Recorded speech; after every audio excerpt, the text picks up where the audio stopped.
Welcome back to English Buddy Podcast. I'm Sam. And I'm Sophia. Today, we're diving into something super practical, phone conversations in English. Whether you're calling to make a restaurant reservation, talking to customer service, or just chatting with a friend, knowing the right phrases can make everything so much easier. Exactly. And we've got a really natural conversation for you today that'll help you feel confident the next time you pick up the phone.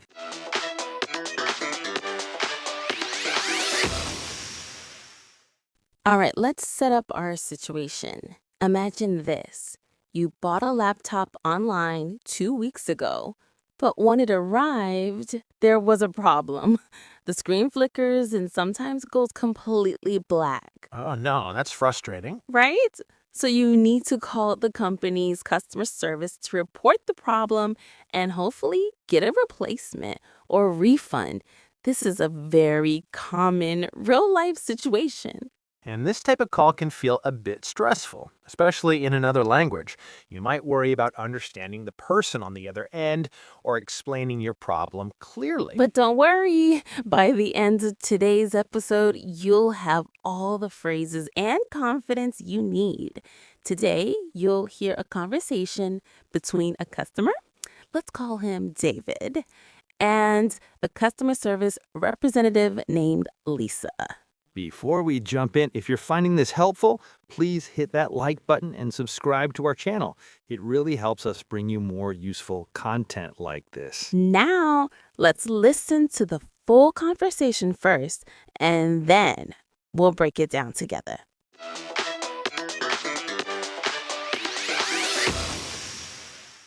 Here's the full conversation. Just listen and try to catch the main points. Good morning. Tech Solutions Customer Service. This is Lisa speaking. How may I help you today? Hi, Lisa. I'm calling about a laptop I ordered from your website 2 weeks ago. I've been having some issues with it. I'm sorry to hear that. Can I have your order number, please? Sure, it's TS 47892024. Thank you. Let me pull up your order. Okay, I see it here. You purchased the Ultrabook Pro. What seems to be the problem? Well, the screen keeps flickering and sometimes it goes completely black. I've tried restarting it several times, but the problem persists. I understand how frustrating that must be. Have you checked if all the cables are properly connected? Yes, I have. Everything is connected correctly, but it still doesn't work properly. All right. It sounds like a hardware issue. Since the laptop is still under warranty, I can arrange a replacement for you or process a refund. Which would you prefer? I think I'd like a replacement, please. Perfect. I'll send you a replacement laptop right away. You should receive it within 3 to 5 business days. I'll also email you a prepaid shipping label so you can return the defective one. That sounds great. Thank you so much for your help. You're very welcome. Is there anything else I can assist you with today? No, that's everything. Thanks again. My pleasure. Have a wonderful day. You too. Goodbye. Goodbye.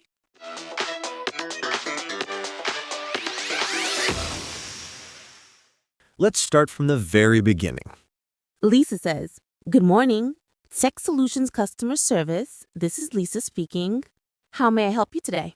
This is a very professional and polite greeting. Notice she gives 3 pieces of information. The greeting, good morning, the company name, Tech Solutions Customer Service, and her own name, this is Lisa speaking. And then she asks, "How may I help you today?" This is more formal than "How can I help you?" You hear this phrase a lot in customer service situations. If you're answering the phone, you can use this same structure. Good morning, afternoon. Company name, this is your name speaking. Next, David says, "Hi, Lisa. I'm calling about a laptop I ordered from your website 2 weeks ago. I've been having some issues with it." Perfect. He starts with a friendly greeting, then immediately explains why he's calling. The phrase, "I'm calling about," is super useful for any phone conversation when you need to explain your purpose. And notice he gives specific details. A laptop I ordered from your website 2 weeks ago. This helps Lisa understand the situation right away. Then he uses the phrase, I've been having some issues with it. This is a polite, neutral way to say something is wrong without being too aggressive or emotional. Lisa responds, I'm sorry to hear that. Can I have your order number, please? I'm sorry to hear that is a standard empathy phrase in customer service. It shows Lisa understands the customer is frustrated. Then she asks for the order number very politely. Can I have your order number, please? You can also say, could I have, or may I have, all are polite ways to ask for information. David says, sure, it's TS 4789 2024. Simple and clear.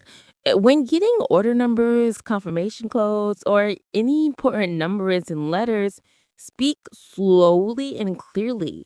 You might even spell out letters like T as in Tom, S as in Sam. That's a really good tip. It helps avoid confusion, especially on the phone where sometimes the sound quality isn't perfect. Lisa says, thank you. Let me pull up your order. Okay, I see it here. You purchased the Ultrabook Pro. What seems to be the problem? Let me pull up your order means she's looking at the information in the computer system. Pull up is a phrasal verb meaning access or retrieve information. And what seems to be the problem is a very common question in customer service. It's a polite, professional way to ask what's wrong.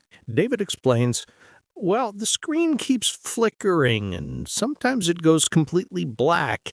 I've tried restarting it several times, but the problem persists. Great description, and that is how he explains the problem clearly. The screen keeps flickering and sometimes it goes completely black. He uses present continuous and present simple to describe ongoing issues. And he shows he's tried to fix it himself. I've tried restarting it several times. This is good because it shows you mid and puffered before calling. The problem persists is a slightly formal way to say the problem continues or it's still happening. It's perfect for professional situations. Lisa responds, I understand how frustrating that must be. Have you checked that all the cables are properly connected? More empathy. I understand how frustrating that must be. Validates the customer's feelings. Then she asks a troubleshooting question to make sure it's not a simple fix. Notice the structure. Have you checked if this is a polite way to ask someone to confirm they've done something without sounding like you're doubting? David says, yes, I have. Everything is connected correctly, but it still doesn't work properly. He confirms he's already checked it and adds, but it still doesn't work properly, to emphasize that the problem is more serious. Lisa says, all right, it sounds like a hardware issue. Since the laptop is still under warranty, I can arrange a replacement for you or process a refund. Which would you prefer? It sounds like it is a useful phrase for offering your assessment or opinion based on information you've heard. And she clearly explains the options. I can arrange for replacements or process a refund. Then she asks the customer's preference. Which would you prefer? This gives David control over the solution. I think I'd like a replacement, please. Simple and polite. I think I'd like sounds a little softer and more tentative than I want a replacement, which can sound more demanding. Perfect. I'll send you a replacement laptop right away. You should receive it within 3 to 5 business days. I'll also email you a prepaid shipping label so you can return the defective one. She confirms the action with perfect, then explains the process step by step. Notice she gives a time frame within 3 to 5 business days. Right away means immediately or very soon. And prepaid shipping label means David won't have to pay to send the broken laptop back. The defective one is a professional way to refer to the product that isn't working correctly. David responds, that sounds great. Thank you so much for your help. That sounds great is an enthusiastic way to accept a solution. And always remember to thank the person helping you. Lisa asks, my pleasure. Is there anything else I can assist you with today? This is a standard closing question in customer service. Is there anything else I can assist you with? Make sure all the customer's needs are met. Notice she uses assist instead of help. It's slightly more formal and professional. David says, no, that's everything. Thanks again. That's everything is a clear way to confirm you don't need anything else. And saying thanks again is a nice way to show appreciation one more time. Lisa concludes, my pleasure. Have a wonderful day. My pleasure is a warm alternative to you're welcome. It sounds friendly and professional at the same time. And have a wonderful day is a lovely way to end the call on a positive note. You could also say, have a great day, or have a nice day.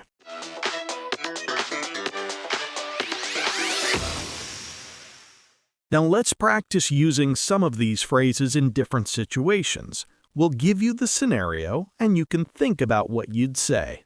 Ready? Let's go. Scenario 1. You're calling a restaurant to make a reservation. Think about how you'd start the call. Remember Lisa's opening. You might say, Hello, I'd like to make a reservation for dinner, please. or, hi, I'm calling to book a table for 2 people this Friday evening. Good. What if they ask you the time? You could say, I'd like to reserve a table for 7:30 p.m. or would 7:30 p.m. be available? Scenario 2. You're calling your internet provider because your connection keeps dropping. How would you explain the problem? I'm calling because my internet keeps disconnecting. It's been happening for the past 3 days. Or, I've been experiencing problems with my internet connection. It keeps dropping every few hours. Great. And if they ask if you've tried anything, you could say, yes, I've restarted the router several times, but the problem persists. Scenario 3. You need to reschedule a doctor's appointment. What would you say? Hello, I'm calling to reschedule my appointment. I have one scheduled for next Tuesday, but something's come up and I can't make it. Perfect. You could also say, I need to change my appointment time. Would it be possible to move it to a different day? And if they offer you a new time, you might respond, That works perfectly for me. Thank you. Or, actually, do you have anything available in the morning? Scenario 4. You're returning a phone call. This is a common one. How do you start? Hello, I'm returning your call. This is your name. Or, hi, I received a message asking me to call this number. I'm calling back regarding the topic. And if they need more information, you might add, someone from your office left me a voicemail this morning.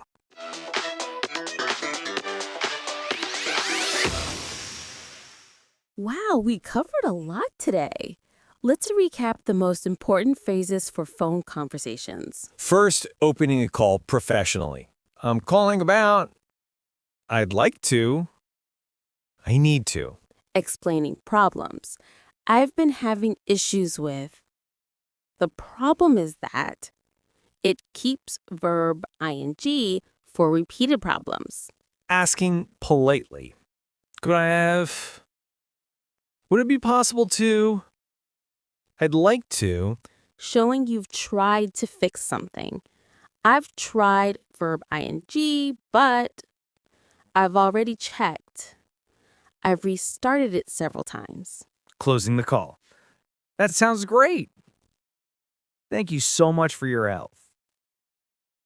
That's everything, thanks. Remember, the key to confident phone conversations is being clear and polite. Don't worry about speaking fast. Speaking clearly is much more important. And one more tip, if you don't understand something, it's absolutely okay to say, I'm sorry, can you repeat that? Or could you speak a bit more slowly, please? Exactly. Native speakers do this too.